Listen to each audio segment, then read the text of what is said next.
Good afternoon, this is Nicholas from Gandora Gaming, and today I show you greatness. I show you what people don't want you to know, that is that Bello Betty is a sleeper pick in OPO7 format. That's right, everybody. I think this leader is absolutely insane into OPO7, and I think it's very underrated. I think this deck can go against the best decks of the format, and definitely make not only heads turn, but take games off some of the best leaders in the game, off of some of the best players in the game. So let's talk about it. So if you don't know, Bello Betty came out in OPO 5, and she has one of the most busted leader effects in the game.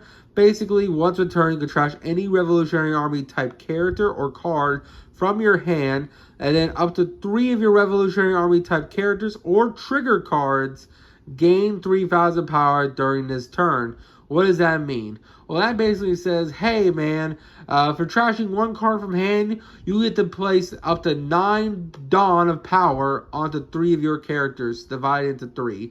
So that is absolutely incredible. On your 10 Dawn turn, which this deck doesn't even get to its 10 Dawn turn most of the time because it's usually killing your opponent before then, but on the rare chance that your opponent gets to the 10 Dawn turn, this leader is swinging with 19 Dawn, basically, because you will have 3 bodies on field, trash a Revolutionary Army from hand, give up to 9k power up to 3 of your units, so 3,000, 3,000, 3,000, and then you still have 10 Dawn to play with however you want, then spread it between your units and leader to push and push and push and absolutely devastate your opponent. I think this is one of the best red leaders in the game, and I think it's definitely a highly slept on leader. So yeah, let's keep going from here. I think one of the biggest downsides is that people say, oh, it's a 4-life leader and it's very aggro. It doesn't have enough 2Ks for it to be good, but I say, bitch, you haven't seen all the brand new yellow support that we got in OPO7 that pushes this deck over the edge. So let's talk about it. First things first, we got a brand new boss monster for this deck. That being Monkey D. Dragon. Yeah, you know this is the best red rush card in the game besides, of course, Kid and Killer. But hey, not only is this one of the best rush cards in the game, because it's Revolutionary Army type, we can search it off our searchers, which is absolutely incredible. So if you don't know, Dragon is a absolute unit that came out of OPO 7. And this character says, hey, not only do I have Rush as an 8 cost, 9k, but also on play, give 2 Rested Dawn to either your leader or to a character on field, including himself, which is absolutely devastating. On your 8 Dawn turn, if you are swinging with this guy, you are pushing and pushing and pushing until they are dead. This leader says, hey, do you got counter? If not, you're dead. You're playing for this card because, yes, it does not have counter itself, but worst comes to worst, if you're breaking up with too many of these guys at hand, just say, no problem, I'll just trash from a hand, do leader effect, distribute 9,000 power to my units, and then pop off from there. So, absolutely insane card, and just a much welcome needed card in this game. Not to mention, because it gives 2,000 power to any unit, a lot of our monsters require us to be at 7,000 power in order to do their special effects. So, Monkey D. Dragon literally says, hold my beer, because not only am I a rusher at 9,000 power, but I'm going to give 2 Rested Dawn, making him a 6k body, really, to one of our active characters, and then that active character is going to get his special effect, and we're just going to pop off from there. Next, we're playing 4 5-cost Emporio Ivankov. This is one of the most sleeper cards that came out of OPO 6. I don't know why no one's talking about this card. This card's absolutely insane. This is a 5-cost 6k that says, hey, on play, look at the top 3 cards of your deck, play 1 Revolutionary Army type character with 5,000 or less directly from the deck, and then put the rest of the bottom of the deck in any order. This card's absolutely cracked out of its mind. It literally says, hey, on your 5 Dawn turn, you get to play 2 bodies out for free. And if you play out the smaller version of him, who we're going to talk about in a second, you can possibly play out 3 bodies for 5 Dawn, which is absolutely insane. On your 5 Dawn turn, playing out 3 bodies, that is absolutely incredible. So let's get into that. So next we're playing the original Emporio Ivankov back from OPO 5, that being this Emporio Ivankov.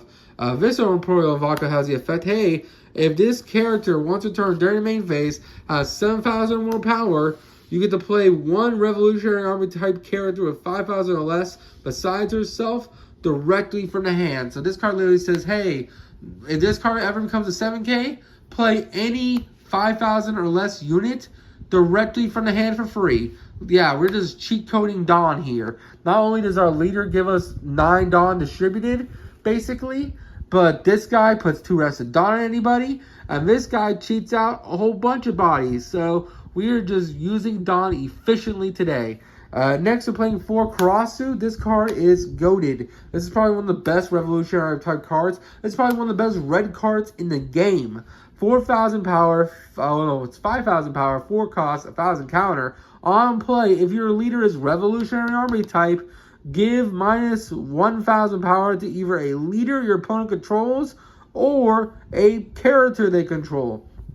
This thing says, hey boy, you're a 5,000 power leader. Not anymore. For this turn, you're a 4,000 power leader. So let me swing 9K 4 times into your 4,000 power leader and see if you're going to do anything about it. This card's absolutely insane. Also has the effect when attacking. If this character has 7,000 more power, it just does it again. It minuses another 1,000 power. By the way, these stack, by the way. So you can play one and then have another one swing, and you give 2,000 minus power to a unit. That is absolutely incredible and disgusting, and it's one of the best combos this deck can do.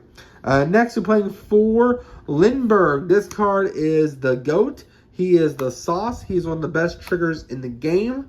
This card literally says, hey, when attacking, if this card has 7,000 more power, KO to one of your opponent's 3,000 or less power characters. So this card literally says, hey, I'm killing all the Rebeccas in the world. Black blockers that are like really small, they're dying today while he's on field. And then, hey, if this guy was in your life, you can just trash a card from hand, and then this card gets to get to play itself, which is absolutely incredible and absolutely scary. So even if your opponent's trying to rush you down, if you have a Lindbergh in life, you're all set because he'll play himself for free, and then he'll be a free 7K swing next turn. Next, we're playing 4 Morley. Hey, you worry about blockers? Well, not anymore, because Morley says, hey, basically, if you make him a 7K, he is unblockable. Yes, this character gains unblockable if he's a 7K or higher body, which is absolutely insane. I mean, he has the same trigger effect as our Lindbergh, where you can trash a card from hand and then play him if your leader is multicolored, which it is, which is absolutely insane and absolutely perfection. Next, we're playing 4 Inazuma. This card's absolutely cracked out of its mind. This card literally says, hey, if you control a 7,000 or higher character on field, this character gains rush. And guess what? It's Revolutionary Army type character. Thus, if you trash a card off your leader ability, he will become a 7K without using any Dawn. And he has rush. Like, holy shit, that's absolutely insane and absolutely intimidating. Next, we're playing 2 Bartholomew Kumas. We're playing them because it's just more removal for 0-cost blockers. This character literally says, hey, not only am I a trigger that plays itself for free, just like these dudes, but also, hey, I'm a 2 Dawn character that can KO anything with 2,000 or less power. Meaning, hey, if you go against a card like Rebecca or one of those low-cost green blockers, you can just pop it for free off this, which is really good. And not to mention leader ability, discard a card. Now this card's a 5K. Now he's contesting most leaders in the game, which is absolutely incredible. Next, we're playing 4 Koala, because Koala is absolutely goated. This is our first 2K in the deck. It doesn't have a trigger, but it is a 2K 3,000 body that says, hey, if your leader's Revolutionary Army type, give minus 3,000 power to a character this turn. So you can go for 4 Dawn, play out Koala, lower a 5-cost blocker by 3,000 points, then play out a Bartholomew Kuma and KO that bitch, which is pretty insane. For our final Revolutionary Army type character that is red, we're playing 4 Bella Betty, the must-have lady herself. This card's absolutely insane. It says, hey, look at the top 5 cards of your deck, then add 1 Revolutionary Army type character from your deck to hand other than herself, which is absolutely incredible and absolutely goated to the sauce. So that is our red package. Let's talk about our yellow package. First things first, here's a card that everyone forgot about. Opio's structure deck, whatever, 3 brothers, whatever the fuck you want to call it. The 3 brothers structure deck, Sabo, is Revolutionary Army type, meaning our leader ability can work with this card. This is a tech card I'm playing in the deck. I don't know if I'm going to keep it, but it seems really, really cool. It's a 5-cost 6K. On play, you don't have to, but you can trash a card from the top of your or bottom of your life to KO a 5,000 or less character. That is absolutely incredible. This character literally says, hey, oh, there's a 6K blocker on field. That's 5 costs. Play this, trash your life, KO that blocker, and just keep pushing. Not to mention it has 1,000 counters, so it's not a bad discard off just your opponent countering out, or you countering out. Not to mention it's searchable off our Bello Betty, which is really, really good. I think it's not better than our other 5 costs, but it's still pretty decent. So we're playing it as a 2-of because it is searchable. And if you do leader ability with it, it becomes a 9K, which is absolutely incredible and really, really good. Next we're playing 4 Santorius. This is our next 2K we're playing. This card is just absolutely insane. It is a 5,000 5 cost. So it basically says, hey, trash 1 card from your hand, play this card on the field, which is pretty insane. It is a 2K, but don't forget, leader ability, it also works on trigger monsters. So if this card's on field, give it 3,000 power. Now it's an 8K swinging at your opponent, which is absolutely devastating. For a final monster, now this is a tech option. I was debating between which card could be this next slot, but I ultimately went with Edison. Now, Edison seems really weird in the deck, because why are we playing this? But he's a 4-cost 5K with counter. We don't care about his trigger, sadly, because well, we do care about his trigger because we can do leader ability on it, which is pretty good. The part we care about is this part. On play, either 2 or less life, draw 2, then trash 2 from hand. Now, that doesn't sound too good, but it's actually kind of insane. If we know we need to filter out of some of these cards with no counter in hand, we can play out an Edison and then just trash our non-counter to give us counter and filter out our hand. This card's actually a pretty insane sleeper card, and it's just really, really good at getting a lot of the non-counter cards out of our hand. Not to mention, because it's a trigger monster, even though it doesn't have a trigger ability we like, who cares? If this card's on the field because we did its first effect, on the next turn, we could do leader ability, make it an 8K, and then swing at our opponent, which is really, really strong.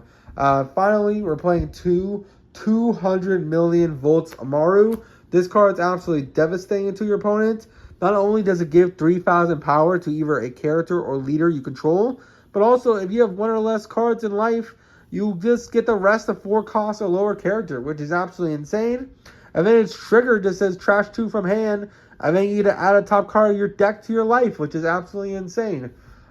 These is a pretty interesting list. I know there's some controversy, especially on the bottom half, but I think the top half is absolutely insane. I think this is actually a perfect deck going into OP07. Hope you all enjoy. Don't do anything stupid. I'll see you on the next one. Bye-bye.